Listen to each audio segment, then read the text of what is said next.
तो हम लोग को क्या स्टार्ट करना था आज पीरियोडिक ट्रेंड में। आज से पीरियोडिक ट्रेंड स्टार्ट हो जाता है, तो इसमें हम लोग को पढ़ना था एटॉमिक रेडियस, जो हम लोग का सबसे पहला पीरियोडिक ट्रेंड में आता है। ठीक है, तो हम लोग एटम क्या कंसीडर किए थे? एटम क्या होता है? स्फेरिकल। यही होता है ना एटम। एटम क्या होता है? स्फेरिकल होता है। तो ये उसका एकदम सेंटर रहता है, और इस वाला पार्ट को इलेक्ट्रॉन कहाँ रहेगा? बाहर की तरफ रहता है, आउटर मोस्ट इलेक्ट्रॉन यहाँ रहता है, ये उसका सेंटर रहता है। और सेंटर से लेके इसको क्या बोलते हैं हम लोग? Atomic radius. इसको क्या बोलते हैं हम लोग? एटॉमिक रेडियस कहते हैं। ये वाला पार्ट हम लोग को ऑलरेडी पता है। ठीक है, ये सेंटर या आउटर मोस्ट इलेक्ट्रॉन, और इस वाला पार्ट को हम लोग क्या बोलते हैं? Atomic radius. ठीक है, अब देखो एटॉमिक रेडियस अलग होता है और एक एटॉमिक वॉल्यूम अलग होता है। ये दोनों सेम नहीं होता। ठीक है, ये दोनों क्या होता है? सेम नहीं होता। एटॉमिक वॉल्यूम मतलब क्या होता है? बहुत जन ये बोलता है कि 4/3 पाई आर क्यूब होता है। रेडियस बढ़ेगा, जैसे रेडियस बढ़ेगा तो ये वाला एटॉमिक वॉल्यूम भी क्या होगा? बढ़ेगा। ये नहीं होता। एटॉमिक वॉल्यूम यहाँ पे किसको बोलते हैं? ये वाला कॉन्सेप्ट नहीं है। एटॉमिक वॉल्यूम मतलब क्या होता है कि एक मोल ऑफ एलिमेंट, ये पढ़ाया हुआ हूं, ये अभी पहला लेक्चर या दूसरा लेक्चर में भी बताया हूं। एक मोल ऑफ एलिमेंट ले लो या एटम ले लो, कितना स्पेस ऑक्यूपाई कर रहा है। जैसे मतलब अगर मैं फ्लोरीन को इधर रखता हूं और एक फ्लोरीन को इधर रखता हूं, तो इसके बीच में जो स्पेस होगा ना, और ये कितना स्पेस को ऑक्यूपाई कर रहा है, इसको बोलते हैं एटॉमिक वॉल्यूम। ठीक है, ये रेडियस पे डिपेंड वाला एटॉमिक वॉल्यूम नहीं है। ठीक है, ये वो वाला मैथ्स वाला नहीं है। यहाँ पे क्या होता है कि एक मोल एलिमेंट या एक मोल तुम्हारा एटम कितना स्पेस को ऑक्यूपाई करता है, उसको हम लोग क्या बोलते हैं? Atomic volume. ठीक है, तो ये एटॉमिक रेडियस अलग होता है और एटॉमिक वॉल्यूम, हाँ, इसको दूसरा नाम से बोल सकते हैं एटॉमिक साइज। ये सही है, एटॉमिक साइज बोल सकते हो। ठीक है, अब देखो ये जो हम लोग इलेक्ट्रॉन का बात करते हैं, ये इसके चारों तरफ घूमता है। किसके? न्यूक्लियस के चारों तरफ घूमता है। ये 3D में होता है ना। और यहाँ पे तो हम लोग ब्लैक बोर्ड में या व्हाइट बोर्ड में 3D नहीं बना सकते, तो ये तो 3D में घूमता है। अब मेरे को एक बात बताओ, क्या ये जो इलेक्ट्रॉन है, अभी हम लोग क्या कर रहे हैं? ये तो फ्री इलेक्ट्रॉन हो गया, क्योंकि एकदम आउटर मोस्ट इलेक्ट्रॉन है। ठीक है, अब ये तो क्या होता है? फ्री इलेक्ट्रॉन होता है। मतलब न्यूक्लियस से ये कितना डिस्टेंस पे है, ये हम लोग एग्जैक्टली नहीं बता सकते या एग्जैक्टली कैलकुलेट नहीं कर सकते। ठीक है, तो इसका एग्जैक्ट रेडियस हम लोग को पता नहीं होता। बस इतना पता होता है कि probability of finding electron infinity पे कितना होता है? 0। मतलब समझ लो यहाँ कहीं इंफिनिटी है, यहाँ कहीं इंफिनिटी है। यहाँ पे तो तुमको इलेक्ट्रॉन मिलेगा ही नहीं, क्योंकि ये बहुत दूर डिस्टेंस है। इसके ठीक थोड़ा सा पहले ये इलेक्ट्रॉन मिलेगा। वो इधर भी मिल सकता है, इधर भी मिल सकता है, इधर भी मिल सकता है, कहीं भी मिल सकता है। एग्जैक्ट पोजीशन पता नहीं। तो ये जो फ्री इलेक्ट्रॉन होते हैं, ये लोग क्या होता है? इन लोग में एनर्जी ज्यादा होता है। तो एनर्जी ज्यादा होने की वजह से क्या होता है? थोड़े अनस्टेबल होते हैं। वाइब्रेशन बहुत ज्यादा होता है इन लोग में। क्या होता है? वाइब्रेशन ज्यादा होता है, जिसके कारण ये लोग कोई भी जगह में मिल जाएंगे। ठीक है, लेकिन एग्जैक्ट पोजीशन हम लोग को नहीं पता। तो क्या हम लोग एटॉमिक रेडियस एग्जैक्टली निकाल पाएंगे फ्री इलेक्ट्रॉन का? नहीं निकाल पाते, क्योंकि यहाँ पे यही प्रॉब्लम होता है कि इसका वाइब्रेशन बहुत ज्यादा होता है फ्री इलेक्ट्रॉन का। तो इसलिए हम लोग एटॉमिक रेडियस ना कभी भी फ्री इलेक्ट्रॉन का नहीं निकालते। ठीक है, हमेशा एटॉमिक रेडियस किसका निकाला जाता है? बॉन्डेड एटम का निकाला जाता है। किसका निकाला जाता है? Bonded atom. मतलब क्या? जब दो एटम एक दूसरे के साथ बॉन्डेड हो, मतलब कुछ इस प्रकार का, ये एक हो गया, ये एक हो गया, ऐसे भी बोल सकते हो, नहीं तो ओवरलैप करके भी दिखा सकते हो। ये होता है तुम्हारा बॉन्डेड एटम। ठीक है, तो हमेशा एटॉमिक रेडियस किसका निकाला जाता है? बॉन्डेड एटम का निकाला जाता है, फ्री एटम का निकाला नहीं जाता। फॉर एग्जाम्पल, जैसे हम लोग को क्या मिला? जैसे हम लोग को F2 मॉलिक्यूल मिलता है। क्या मिलता है? F2 मॉलिक्यूल मिलता है। ठीक है, ये बॉन्डेड है। अब इसमें हम लोग क्या करते हैं? इसको हीट देते हैं। ये डेल्टा मतलब क्या हो गया? हीट दे रहा है। अच्छा खासा इसको हीट देंगे, तब जाके टूट के क्या बनाएगा? फ्री एटम बनाएगा, फ्लोरीन का फ्री एटम बनेगा। लेकिन जब हीट ज्यादा देते हैं तो इसका जो एनर्जी होता है ये बढ़ जाता है। इसका जो ये एनर्जी होता है ना, ये बढ़ जाता है, जिसके कारण ये लोग अनस्टेबल हो जाते हैं। मतलब इन लोग में क्या होता है? वाइब्रेशन बहुत ज्यादा होने लग जाता है। तो ये एक जगह नहीं रहते, कभी आगे मिल सकते हैं, कभी पीछे मिल सकते हैं, तो एग्जैक्ट पोजीशन नहीं पता चलता है। इसीलिए हम लोग क्या है? हम लोग को बॉन्डेड स्टेट में ही क्या करना है? एटॉमिक रेडियस को निकालना है। हम लोग को ये फ्री एटम में एटॉमिक रेडियस नहीं निकालना, क्योंकि एग्जैक्ट वैल्यू नहीं आएगा। आएगा, बहुत एनर्जी देना पड़ेगा, क्योंकि इन लोग का एनर्जी बढ़ गया अब, तो इन लोग का एग्जैक्ट वैल्यू नहीं आता। इसलिए एटॉमिक रेडियस कहाँ कैलकुलेट किया जाता है? ओनली फ्री एटम्स में, सॉरी बॉन्डेड एटम्स में कैलकुलेट किया जाता है। दूसरा, होमो एटमिक होना चाहिए। क्या होना चाहिए? होमो एटमिक। इसका मतलब समझो, होमो एटमिक मतलब सेम टाइप ऑफ एटम। क्या होने चाहिए? सेम टाइप ऑफ एटम होने चाहिए। तभी जाके हम लोग क्या कर सकते हैं? तभी जाके हम लोग क्या कर सकते हैं? एटॉमिक रेडियस निकाल सकते हैं। तभी जाके क्या कर सकते हैं? हम लोग एटॉमिक रेडियस निकाल सकते हैं। फॉर एग्जांपल, जैसे मैं यहाँ पे बताता हूँ, H2 है, तो हाइड्रोजन इधर है, हाइड्रोजन इधर है। अब इसके बीच में होगा इलेक्ट्रॉन, एकदम बीच में होगा क्योंकि दोनों सराउंडिंग एटम सेम है, तो ये इलेक्ट्रॉन तो एकदम बीच में होगा, इस अरी कहीं होगा। तो हम लोग इसका क्या निकाल सकते हैं, एटॉमिक रेडियस निकाल सकते हैं। सिमिलरली फ्लोरीन है, तो इधर फ्लोरीन है, इधर फ्लोरीन है, तो इलेक्ट्रॉन एकदम बीच में कहीं ना कहीं होगा। हाँ, थोड़ा सा मोमेंटरी इम्बैलेंस होता है इलेक्ट्रॉन का, कभी इधर जाएगा कभी इधर जाएगा, लेकिन एवरेज टाइम पे कहाँ रहेगा, बीच में एकदम प्रेजेंट रहेगा। तो इन लोगों को आराम से हम लोग क्या निकाल सकते हैं, एटॉमिक रेडियस निकाल सकते हैं। लेकिन अगर हम लोग डिफरेंट ले ले, जैसे HCl ले लेते हैं, तो HCl में ये ज्यादा इलेक्ट्रोनेगेटिव है, तो ये अपने तरफ इलेक्ट्रॉन खींचेगा, तो इलेक्ट्रॉन बेसिकली इस साइड ज्यादा होंगे, यहाँ पे इलेक्ट्रॉन मिलेगा। ये जो इलेक्ट्रॉन मिलने का चांसेस है वो यहाँ पे ज्यादा मिलने का चांसेस है, यहाँ पे कम मिलेगा, क्योंकि ये अपने तरफ खींच लेगा और ये खींच नहीं पाएगा क्योंकि ये ज्यादा इलेक्ट्रोनेगेटिव है। तो इस पे नेगेटिव चार्ज आ जाएगा, इस पे पॉजिटिव चार्ज आ जाएगा, पार्शियल नेगेटिव पार्शियल पॉजिटिव आ जाएगा। पर ये इस साइड भी हो सकता है, इस साइड भी हो सकता है, इस साइड भी हो सकता है, इसके बगल में भी हो सकता है, इधर भी हो सकता है, कहीं भी हो सकता है। क्या तुम इसमें एग्जैक्ट तुम एंगल निकाल लोगे, एटॉमिक रेडियस निकाल लोगे इसमें एग्जैक्ट? नहीं निकाल पाओगे। पर इसमें क्या होता है, ये एकदम एवरेज टाइम पे बीच पे ही रहेगा, क्योंकि दोनों का सराउंडिंग एटम सेम होता है, तो इस पे निकालना फिर भी इजी हो जाता है, लेकिन इस वाला में निकालना टफ हो जाता है। हालांकि ये भी बॉन्डेड स्टेट में है, ये भी तुम्हारा बॉन्डेड स्टेट में है, लेकिन सेकंड कंडीशन क्या होना चाहिए, होमो एटॉमिक होने चाहिए। हेट्रो एटॉमिक में तुम एटॉमिक रेडियस नहीं निकाल सकता। हाँ, तुम वो निकाल सकता है, बॉन्ड लेंथ निकाल सकते हो, या तुम लोग वो सब चीज कर सकते हो, लेकिन एटॉमिक रेडियस नहीं निकाल पाओगे। तो दो कंडीशन बहुत इंपॉर्टेंट होना चाहिए एटॉमिक रेडियस के लिए, एक तो वो बॉन्डेड स्टेट में होना चाहिए, किसी ना किसी के साथ बॉन्ड बनाना चाहिए, दूसरा वो होमो एटॉमिक होने चाहिए, मतलब which contain same type of atom. ठीक है, जैसे F2 हो गया, अरे होमो एटॉमिक मतलब क्या हो गया, F2 हो गया, Cl2 हो गया, Br2 हो गया, I2 हो गया, H2 हो गया, ये सारे होमो एटॉमिक होते हैं। तो इसी के बीच में तुम क्या होता है, एटॉमिक रेडियस निकाल सकता है। और फ्री इलेक्ट्रॉन्स को हम लोग क्यों कैलकुलेट नहीं कर सकते, बता दिया, एनर्जी बहुत ज्यादा होता है, अनस्टेबल होते हैं, ये लोग का कोई एग्जैक्ट पोजीशन नहीं होता, तो एटॉमिक रेडियस एग्जैक्टली डिफाइन नहीं हो पाता है लोग के लिए, और बहुत एनर्जी देना पड़ेगा तभी जाके, या बहुत कॉम्प्लेक्स सिस्टम हो जाएगा। और हार्ड वाला सिस्टम हम लोग को करना नहीं, हम लोग को डायरेक्ट बॉन्डेड स्टेट का ही एटॉमिक रेडियस निकालना है। अब तुम लोग देख लो,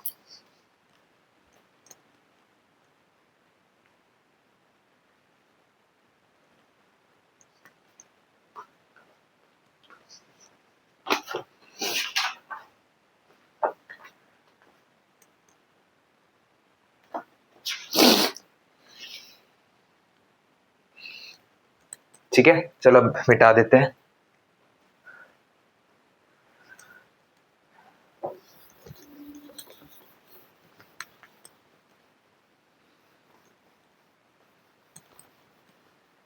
चलो, अब हम लोग एटम जो होते हैं ना, दो टाइप का पढ़ेंगे। एटम को हम लोग किस में पढ़ेंगे, दो टाइप का पढ़ेंगे, एक होता है मेटालिक, एक क्या होता है मेटालिक, एक क्या होता है नॉन मेटालिक। एक क्या होता है मेटालिक होता है और एक क्या होता है नॉन मेटालिक होता है, या मेटालिक बोलो एक, ठीक है। तो मेटालिक क्या होता है और नॉन मेटालिक क्या होता है, ये दोनों को हम लोग को डिफाइन करना है। तो पहले नॉन मेटालिक से स्टार्ट करते हैं, ठीक है। जैसे समझ लो दो एटम है, ये एक एटम हुआ, ये एक एटम हुआ, यहाँ पे न्यूक्लियस इसका, इसका न्यूक्लियस, इसके पास एक इलेक्ट्रॉन है, इसके पास एक इलेक्ट्रॉन है। तो याद रखना, नॉन मेटल्स जो भी होते हैं ना, उनके जेड इफेक्टिव क्या होते हैं, बहुत ज्यादा होता है।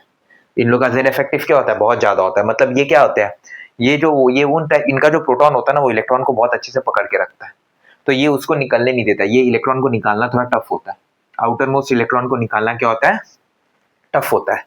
तो क्योंकि ये लोग उसको अच्छे से पकड़ के रखते हैं, और दूसरा जो इलेक्ट्रॉन आएगा ना, उसको भी ये लोग खींच लेते हैं, क्योंकि ये लोग का जेड इफेक्टिव हाई होता है। जिसका जेड इफेक्टिव हाई होगा वो अपने इलेक्ट्रॉन को तो पकड़ के रखेंगे, लेकिन दूसरों के इलेक्ट्रॉन को भी अपने तरफ खींच लेते हैं। सिमिलरली इसका भी तो जेड इफेक्टिव हाई है, तो ये भी तो अपना इलेक्ट्रॉन को पकड़ के रखेगा और दूसरा के इलेक्ट्रॉन को खींच जाएगा। तो ऐसे केस में ये दोनों इलेक्ट्रॉन रिलीज करेंगे, नहीं करेंगे, ना ये इलेक्ट्रॉन देगा ना ये इलेक्ट्रॉन देगा। तो इन केसेस में क्या होता है, ये लोग म्यूचुअल शेयरिंग करते हैं। क्या करते हैं, म्यूचुअल शेयरिंग, और कुछ इस प्रकार का बॉन्ड बन जाता है। ये दो इलेक्ट्रॉन इनके बीच में आ जाते हैं ऐसे करके, ठीक है। ये इनका ये न्यूक्लियस, ये इनका ये न्यूक्लियस। ऐसे ऐसे जो बॉन्डेड एटम होते हैं ना, या बॉन्डेड मॉलिक्यूल होते हैं, इसको क्या बोलते हैं, नॉन मेटेलिक। और जब इन दोनों का ये इसको क्या बोलेंगे, इसका न्यूक्लियस से इसका न्यूक्लियस को क्या बोलते हैं हम लोग, nucleus inter nuclear distance, internuclear distance, ठीक है। अब जब इनका इंटरन्यूक्लियर डिस्टेंस को हम लोग डिवाइड बाई 2 कर देते हैं, तो वो तुम्हारा क्या हो जाता है, कोवेलेंट रेडियस, क्योंकि यहाँ पे कोवेलेंट बॉन्ड बन रहा है। ऐसे शेयरिंग को क्या बोलते हैं, ये जो नॉन मेटल में जो शेयरिंग हो रहा है तुम्हारा, इक्वल शेयरिंग होता है, तो उसको क्या बोलते हैं, कोवेलेंट बॉन्ड। अनइक्वल शेयरिंग होता है उसको क्या बोलते हैं, कोऑर्डिनेट बॉन्ड, वो आगे मैं पढ़ाऊंगा। तो ऐसे बॉन्ड को क्या बोलते हैं, कोवेलेंट बॉन्ड। ये किस में बनते हैं, बेसिकली नॉन मेटल्स में बनते हैं। ये किस में बनते हैं, नॉन मेटल्स में बनते हैं। ठीक है, ऐसे क्या होते हैं, नॉन मेटल्स में बनते हैं। अब इन्हीं का जब तुम इंटरन्यूक्लियर डिस्टेंस का डिवाइड बाई 2 कर दोगे, मतलब बीच से इसको ऐसे काट दोगे, तो वो आ जाएगा तुम्हारा कोवेलेंट रेडियस। समझ में आया? सारा खेल जेड इफेक्टिव का है, ये लोग रिलीज नहीं करते अपना इलेक्ट्रॉन। अब इस केसेस में आते हैं, चलो अब इस केसेस में आते हैं। इसमें क्या होता है, जो एटम होता है ना, इसको जब तुम थोड़ा सा भी हीट देते हो ना, या थोड़ा टेम्परेचर देते हो, तो ये लोग क्या करते हैं, अपना ये जो आउटर मोस्ट इलेक्ट्रॉन होता है इसको रिलीज कर देते हैं। न्यूक्लियस यहाँ पे, ठीक है, ये लोग अपना आउटर मोस्ट इलेक्ट्रॉन को रिलीज करते हैं। जैसे सोडियम कितना होता है, 11 होता है ना एटॉमिक नंबर। ये क्या करता है, जब इसको थोड़ा सा भी हीट दोगे तो ये Na+ बना लेता है और एक इलेक्ट्रॉन को रिलीज कर देता है। ये जो एक इलेक्ट्रॉन ये लोग रिलीज कर देते हैं, इसको हम लोग बोलते हैं फ्री इलेक्ट्रॉन्स। क्या बोलते हैं इसको हम लोग, फ्री इलेक्ट्रॉन्स। और ये जो Na+ बनता है ना, इसको हम लोग बोलते हैं कार्नल। इसको क्या बोलते हैं, कार्नल। इसीलिए ऐसे केसेस में ये जो इलेक्ट्रॉन होता है ना, ये कंडक्टिविटी शो करता है। Metals are very good conductor of heat and electricity. पढ़े हो, क्या रीजन होता है, ये फ्री इलेक्ट्रॉन्स रीजन होते हैं। ये लोग इलेक्ट्रॉन्स को इजीली रिलीज कर देते हैं, जिसके कारण पूरा कंडक्टिविटी शो करते हैं ये लोग। ठीक है, तो ये कार्नेल हो गया और ये फ्री इलेक्ट्रॉन्स हो गया, जो आराम से कंडक्टिविटी शो करवाता है। समझ में आया? तो ऐसे केसेस में तुम्हारा जो बॉन्ड बनेगा कुछ इस प्रकार का बॉन्डिंग होता है। तो इसको हम लोग क्या बोलेंगे, ये बन गया, इसका न्यूक्लियस से इसके न्यूक्लियस के बीच में होगा, ऐसा ही होता है। ठीक है,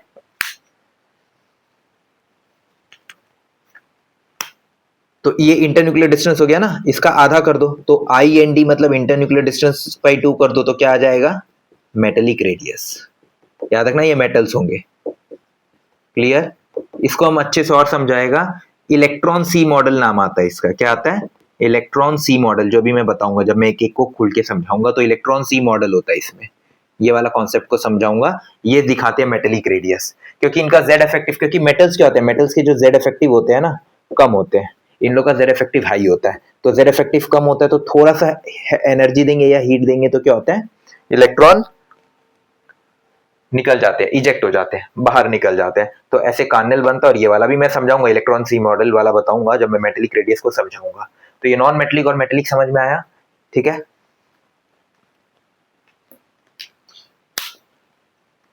तो अब हाँ, तो अगर जेड इफेक्टिव कम हुआ तो मतलब इसके बीच में फोर्स ऑफ अट्रैक्शन क्या हुआ, कम हुआ, तभी तो इलेक्ट्रॉन निकल जा रहा है। और इसका जेड इफेक्टिव हाई है, मतलब इसके और प्रोटॉन और इलेक्ट्रॉन के बीच में फोर्स ऑफ अट्रैक्शन क्या होगा, हाई होगा। इसलिए तो नहीं निकल रहा है, बहुत एनर्जी देना पड़ेगा तब निकलेगा। सिंपल सा बात था। अब एक और पार्ट आता है मेटेलिक नॉन मेटेलिक के साथ, यहाँ पे एक और पार्ट बताऊंगा, वैंडरवॉल।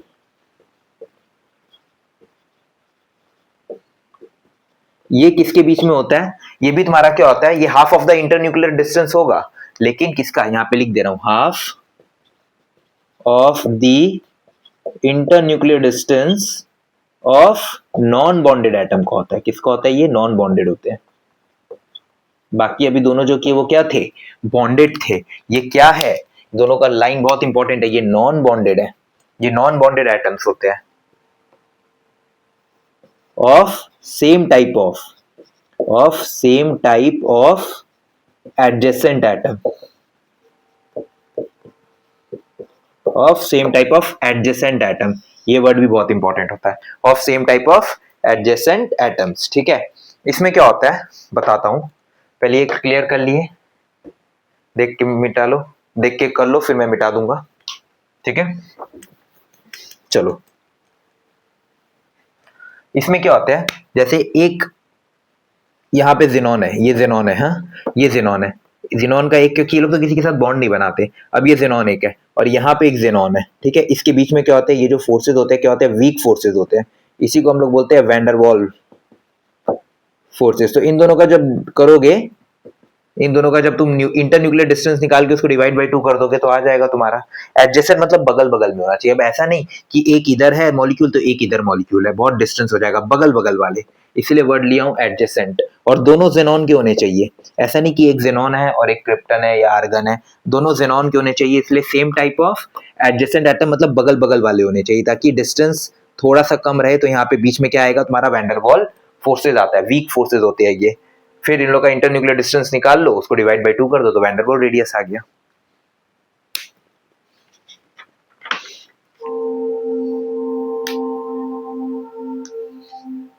तो इसका बॉन्ड कैसे बनेगा, इसका बॉन्ड तो ऐसे बनेगा, ये एक ले लो, ये एक ले लो, एडजेसेंट मतलब ओवरलैप नहीं करेगा, ये ले लो, ये ले लो, ये बना लो, इसको डिवाइड बाई 2 कर दो।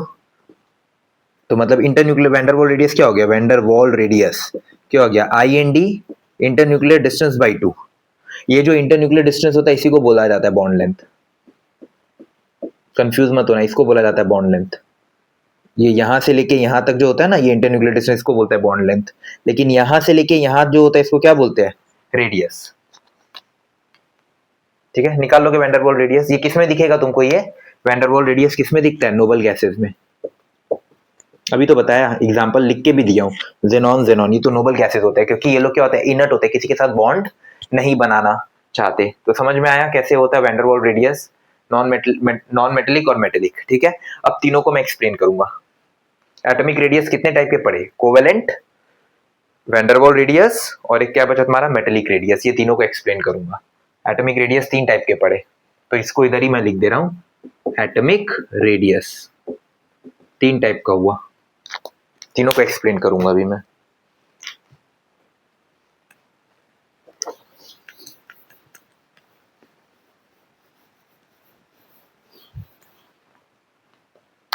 ओ कौन कौन सा, कोवेलेंट, मेटालिक और एक वैंडरवॉल। ठीक है, ये रेडियस हो गए, 3 टाइप के एटॉमिक रेडियस अभी हम लोग पढ़ेंगे।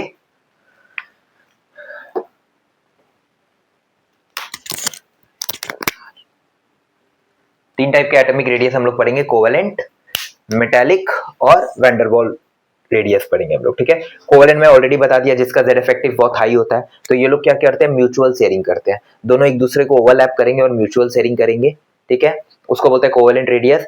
और इसमें क्या होता है, दोनों का इंटरन्यूक्लियर एक्सिस ले लेना या इंटरन्यूक्लियर डिस्टेंस ले लेना, उसको डिवाइड बाई, एक्सिस बोल रहा हूँ, इंटरन्यूक्लियर डिस्टेंस ही होगा, डिवाइड बाई 2 कर देना, आ जाएगा कोवेलेंट रेडियस। इसमें क्या है, कोवेलेंट रेडियस अभी एक्सप्लेन कर ही दिया, तो इसमें एक चीज ही समझाऊंगा खाली। इसमें हम लोग को क्या पढ़ना पड़ता है, इसमें जैसे हम लिख दे रहे हैं यहाँ पे डेफिनेशन, क्या हो गया, half of the inter nuclear distance, ये IND मतलब इंटर न्यूक्लियर डिस्टेंस है, of the same type of bonded atom,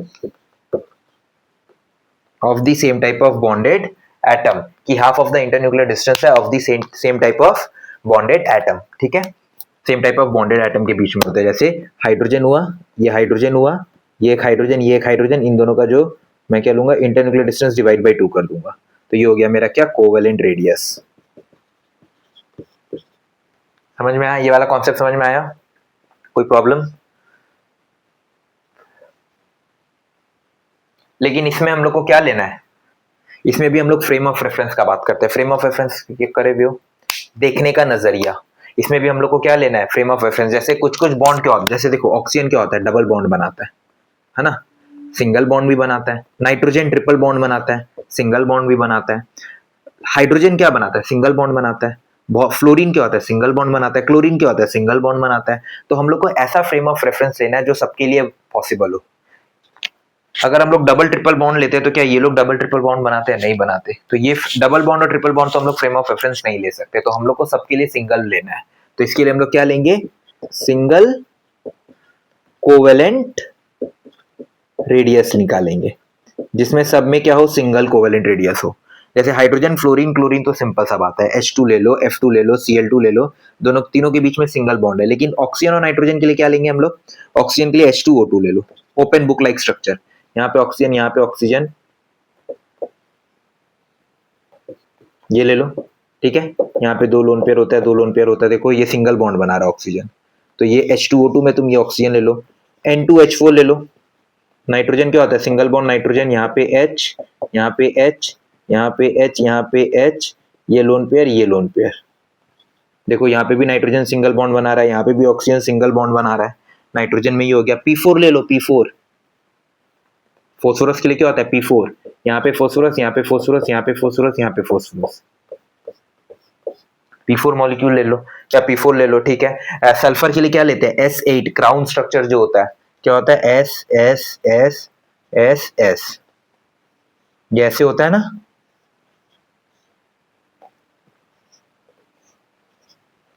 ये ऐसे स्ट्रक्चर होता है क्राउन स्ट्रक्चर, सब में सिंगल बॉन्ड है। देखो फोस्फोरस में भी सब में सिंगल बॉन्ड है। कार्बन का कौन सा लोगे, कार्बन का क्या लोगे, डायमंड ले लो। ग्रेफाइट तो ले नहीं सकते क्योंकि sp2 हो जाएगा, डबल बॉन्ड आ जाएगा, ये इधर ये इधर ये इधर, ये कार्बन का डायमंड पार्ट होता है। तो सबका तुमको क्या लेना है, सिंगल कोवेलेंट बॉन्ड लेना है, मतलब सिंगल कोवेलेंट रेडियस सबका निकालना है। फ्रेम ऑफ रेफरेंस सेम होना चाहिए सबके लिए, देखने का नजरिया क्या होना चाहिए सबके लिए, क्या होना चाहिए, सेम होना चाहिए। डबल ट्रिपल लोगे तो ये लोग डबल ट्रिपल नहीं बनाता, कार्बन डबल ट्रिपल नहीं बनाता, तो फिर उससे तो नहीं होगा, तो सिंगल बॉन्ड लेना पड़ेगा। तो ऐसे केस में हम लोग क्या निकालते हैं, सिंगल कोवेलेंट रेडियस निकालते हैं। ये वाला कॉन्सेप्ट समझ में आया, और ये डेफिनेशन समझ में आया, लिख लेना, बहुत इंपॉर्टेंट डेफिनेशन लिखा हो तभी जाके समझ में आएगा। हालांकि इतना नहीं करना, बस खाली पन और सम्स करना है। ये समझ में आया। मेटेलिक में भी क्या करूंगा मैं, इलेक्ट्रॉन सी मॉडल पढ़ेंगे। क्या पढ़ेंगे हम लोग, इलेक्ट्रॉन सी मॉडल। समुंदर, सी मतलब क्या, समुंदर, इलेक्ट्रॉन का समुंदर होता क्या है। अब देखो ऐसे ऐसे करके न्यूक्लियस होते हैं इसमें, ये मिटा दे रहा हूं फोस्फोरस, हाँ, ऐसे ऐसे करके क्या होता है, न्यूक्लियस होता है, positive positive positive positive positive positive, ये होता है। और इलेक्ट्रॉन जो होते हैं ना, इलेक्ट्रॉन, इलेक्ट्रॉन यहाँ पे ऐसे ऐसे करके क्या होते हैं, घूमते रहते हैं, ये इलेक्ट्रॉन हो गए, ये इलेक्ट्रॉन होते हैं, ऐसे ऐसे करके क्या होते हैं, इलेक्ट्रॉन घूमते रहते हैं।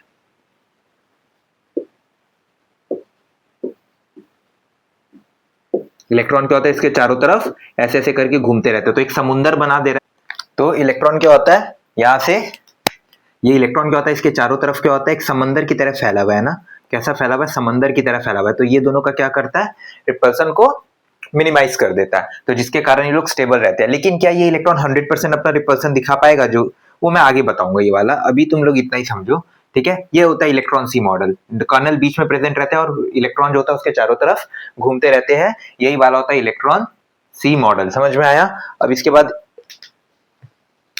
वैंडरवाल रेडियस बच्चा, तो ये वाला देख लो पहले तुम लोग, फिर उसके बाद हम लोग आएंगे वैंडरवाल रेडियस में, ठीक है। वैंडरवाल रेडियस हम लोग सेम चीज लेंगे, वैंडरवाल रेडियस हम लोग सेम फ्रेम ऑफ रेफरेंस में लेंगे, तो उसमें हम लोग क्या ले लेंगे, सॉलिड स्टेट ले लेंगे। सॉलिड स्टेट क्यों लिया, क्योंकि सॉलिड स्टेट में क्या होते हैं, आयंस या मॉलिक्यूल क्या होता है, बगल बगल में रहते हैं, तो ज्यादा दूर नहीं रहेंगे, तो सबके लिए हम लोग क्या ले लेते हैं, सॉलिड स्टेट ले लेते हैं, ताकि वो लोग लिक्विड या गैसियस फेज में ना रहे, मॉलिक्यूल्स क्या रहे, एक दूसरे के बगल बगल में रहे, ठीक है। ये वाला हम लोग ले लेते हैं।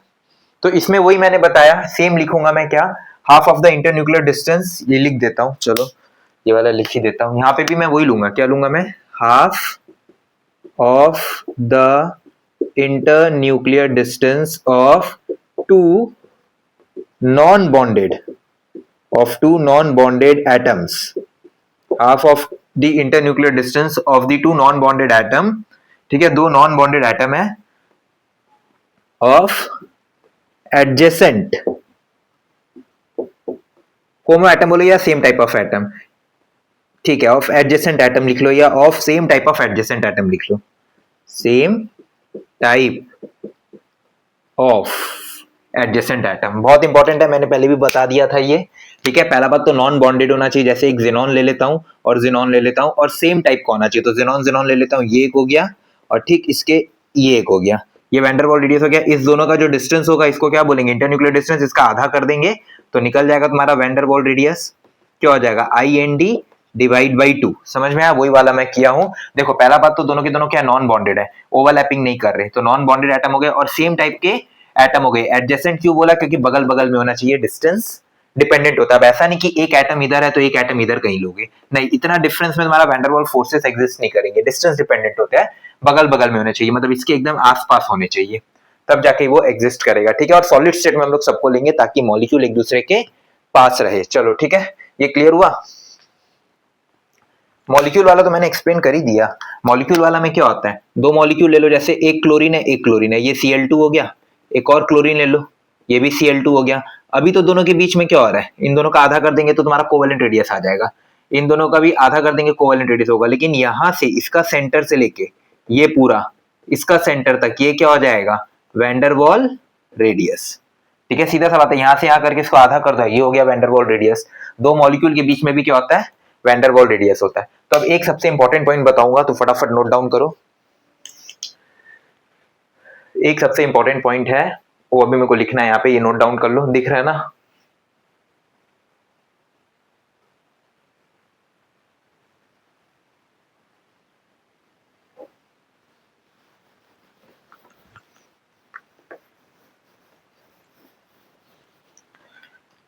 क्या है इंपॉर्टेंट पॉइंट, कि जब भी मैं बात करता हूं इनर्ट गैसेस का, किसका बात करता हूं, इनर्ट गैसेस का, जब भी मैं बात करूंगा किसका, इनर्ट गैसेस का, तो ये खाली क्या बनाते हैं, इनर्ट गैसेस मतलब नॉन पोलर, जो किसी के साथ बॉन्ड नहीं बनाते, तो इनमें खाली तुम लोग को क्या मिलेगा, वैन डर वाल फोर्सेस या वैन डर वाल रेडियस समझ लो, ठीक है, वैन डर वाल रेडियस बता रहा हूं, इसके अलावा और कोई नहीं मिलता इनर्ट गैसेस में, ठीक है।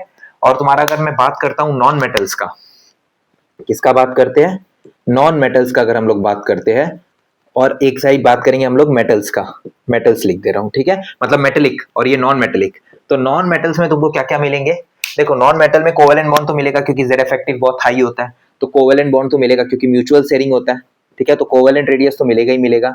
इसके साथ साथ और क्या मिलता है, वैन डर वाल रेडियस भी मिलता है, क्या मिलता है, वैन डर वाल रेडियस भी इसके साथ साथ मिलता है। तो अगर देखा जाए ये जो वैन डर वाल रेडियस है ना, ये सब में प्रेजेंट होते हैं, तुम नॉन मेटल्स बनाओ, मेटेलिक बनाओ, इनर्ट गैसेस बनाओ, कुछ भी बनाओ, तो सबके बीच में क्या मिलेंगे, वैन डर वाल रेडियस तो मिलेंगे ही मिलेंगे, चाहे मॉलिक्यूल मॉलिक्यूल के बीच में वैन डर वाल रेडियस मिलेगा, इसमें तो कोवेलेंट भी मिलता है, और मेटल्स जो होते हैं ना, मेटल्स इसमें तीनों मिलते हैं, कोवेलेंट भी मिलते हैं, मेटेलिक भी मिलते हैं, मेटल से तो मेटेलिक तो रहेगा ही रहेगा, और वैन डर वाल तो सब में ही रहता है, वैन डर वाल फोर्सेस तो तुम्हारा सब में, या वैन डर वाल रेडियस जो होता है तुम्हारा सब में ही प्रेजेंट रहता है, समझ में आया। अब ये कोवेलेंट कैसे आता है मैं बताता हूँ, जैसे मेटल में अगर मैं NaS ले लूं, अभी मेटल, अभी सोडियम किसमें है, सॉलिड स्टेट में, मतलब ये लैटिस बना रहा है, लैटिस मतलब एक Na यहाँ पे भी बहुत सारे एटम्स के साथ जुड़ा हुआ रहेगा, यहाँ पे भी, ऊपर भी, नीचे भी, तो Na क्या होगा, बहुत सारे एटम्स के साथ जुड़ा हुआ रहेगा ऐसे ऐसे करके, तो अभी एकदम रिपीटेड यूनिट में, यहाँ पे भी Na मिलेगा, वो भी जुड़े हुए रहेंगे, वहां पे भी जुड़े, तो एकदम रिपीटेड यूनिट में अरेंज रहेंगे,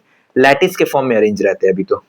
लेकिन जैसे तुम इसको हीट करोगे, ये क्या बन जाते हैं, Na2 बन जाते हैं गैसियस फेज में। अब इस Na2 में क्या होता है, तुम्हारा कोवेलेंट बॉन्डिंग होता है, समझ में आया। तो मेटल्स में तीनों टाइप के बॉन्ड मिलते हैं, या तीनों टाइप के रेडियस मिलते हैं, इसमें खाली वैन डर वाल रेडियस मिलता है, नॉन मेटल में क्या होता है, कोवेलेंट और वैन डर वाल रेडियस मिलता है। अब हम लोग पढ़ेंगे कौन सा एक फैक्टर, साइज फैक्टर। तुमसे पूछ लिया जाए कि इन तीनों में, इसमें, इसमें और इसमें, इन तीनों में साइज फैक्टर किसका ज्यादा है, कौन बड़ा है साइज में, तो ऐसे तो हम लोग को पता है वैन डर वाल रेडियस सबसे बड़ा होता है, फिर आता है मेटालिक, और सबसे छोटा होता है कोवेलेंट रेडियस, लेकिन अब इसको मैं एक्सप्लेन करूंगा, ठीक है, तो कॉपी कर लो, ठीक है, पॉज करके कॉपी कर लेना। अब चलो देखो, कोवेलेंट रेडियस क्या होता है, देख लो अच्छे से। कोवेलेंट रेडियस में हम लोग क्या बात करते हैं, देखो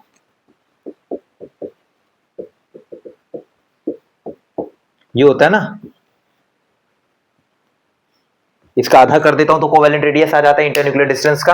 तो इसका भी जेड इफेक्टिव क्या होता है, बहुत हाई होता है, इसका भी जेड इफेक्टिव बहुत हाई होता है, तो जेड इफेक्टिव तो दोनों का बहुत हाई है, मतलब दोनों अपने इलेक्ट्रॉन को क्या करके रखेंगे, पकड़ के रखेंगे, जाने नहीं देंगे, ये भी अपना इलेक्ट्रॉन को पकड़ के रखेगा। ऐसे केसेस में म्यूचुअल शेयरिंग होता है, जिससे यहाँ पे इलेक्ट्रॉन आ जाते हैं, ये ओवरलैपिंग का एरिया जो बताया हूं, यहाँ पे इलेक्ट्रॉन आ जाते हैं, क्योंकि इन लोग का जेड इफेक्टिव बहुत हाई होता है। अब जब जेड इफेक्टिव हाई होगा तो इसका मतलब क्या, फोर्स ऑफ अट्रैक्शन जो होगा वो भी तो हाई होगा, अट्रैक्शन फोर्स हाई होगा, मतलब रिपल्सन क्या होगा, कम होगा, रिपल्सन क्या होगा, कम होगा, मतलब एक दूसरे को धक्का नहीं मारेंगे, एक दूसरे को अट्रैक्ट करेंगे, तो एटॉमिक रेडियस जो हो गया क्या हो गया, कम हो गया कि नहीं, रेडियस बोल दो, क्या हो गया, कम हो गया कि नहीं, सीधा सा बात है, बहुत कम हो गया, मतलब ज्यादा नहीं होता है ना, क्योंकि यहाँ पे क्या होता है, फोर्स ऑफ अट्रैक्शन बहुत ज्यादा बढ़ जाता है। सब खेल जेड इफेक्टिव का है, सारा खेल जेड इफेक्टिव का है।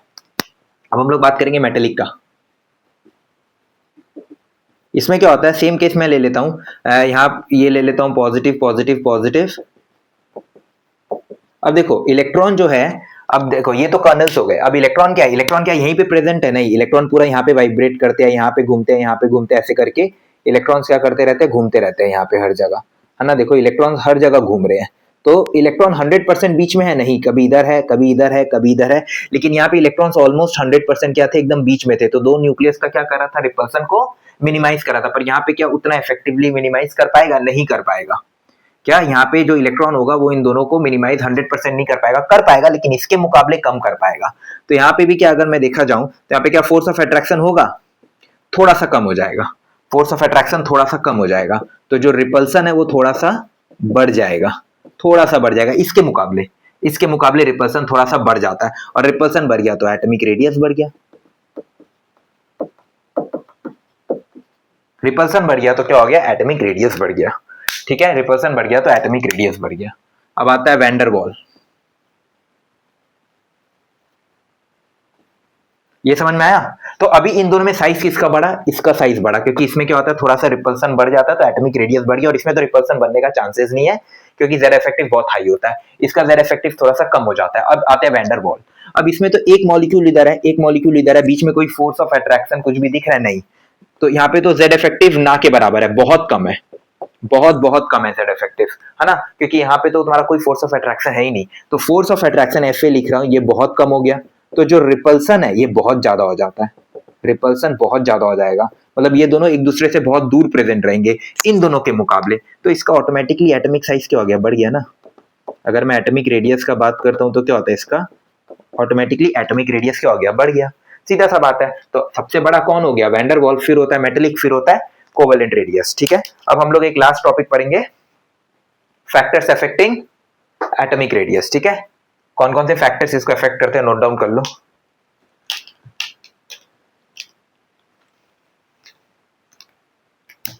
चलो अब मिटा दूंगा मैं, हाँ पॉज करके मिटा कर लेना। अब एक टॉपिक हम लोग पढ़ेंगे, factors affecting.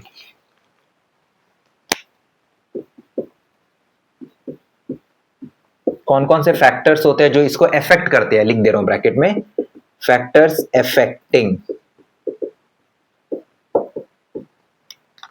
Factors affecting. Factors affecting में सबसे पहले आता है क्या, Z effective.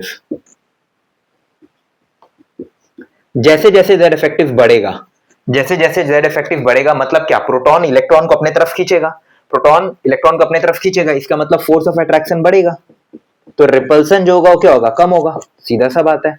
Force of attraction बढ़ेगा तो रिपल्सन क्या होगा, कम होगा। ठीक है, फोर्स ऑफ अट्रैक्शन बढ़ेगा तो रिपल्सन कम होगा।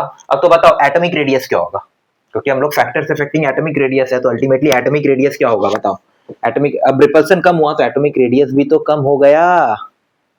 ये वाला पॉइंट समझ में आया कैसे हुआ, अट्रैक्शन बढ़ा, रिपल्सन कम हुआ, एक दूसरे को रिपेल नहीं करेंगे, अट्रैक्टेड रहेंगे, तो साइज छोटा हो गया ना, और ये जाता तो साइज बड़ा हो जाता। चलो ये वाला समझ में आया। सेल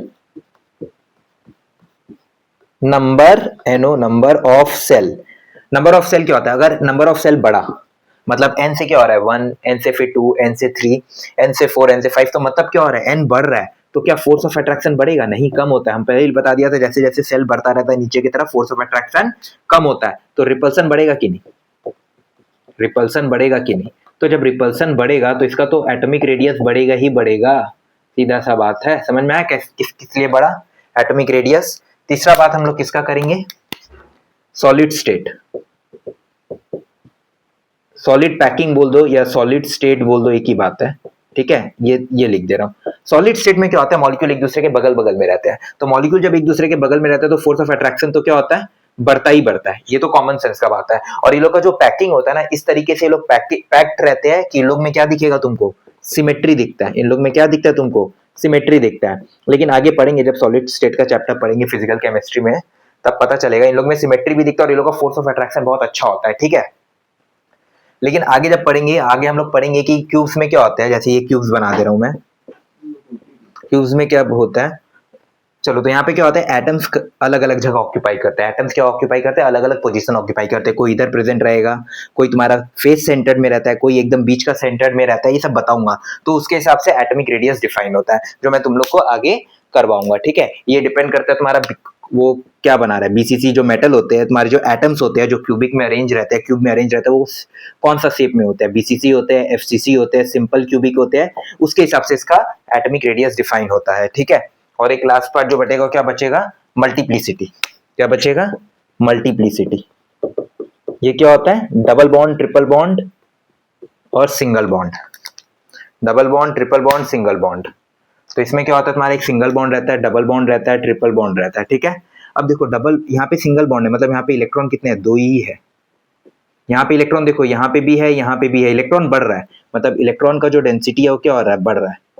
इलेक्ट्रॉन, और यहाँ पे ज्यादा इलेक्ट्रॉन हो जा रहे हैं, 1 2 3 4 5 6, तो इलेक्ट्रॉन का डेंसिटी अच्छा खासा बढ़ रहा है। इलेक्ट्रॉन जब भी बढ़ जाता है तो क्या करता है, दो न्यूक्लियस के बीच में उसको मिनिमाइज करता है, रिपल्सन को क्या कर देता है, तो रिपल्सन को क्या कर दिया, कम कर दिया। तो क्या बताओ, जब रिपल्सन कम हो गया तो जो एटॉमिक साइज है या जो एटॉमिक रेडियस है ये क्या होगा, बढ़ेगा कि कम होगा, ऑब्वियस का बात है कम होगा, क्योंकि रिपल्सन को ही कम कर दिया, फोर्स ऑफ अट्रैक्शन का तो बात ही नहीं आया, रिपल्सन को ही कम कर दिया।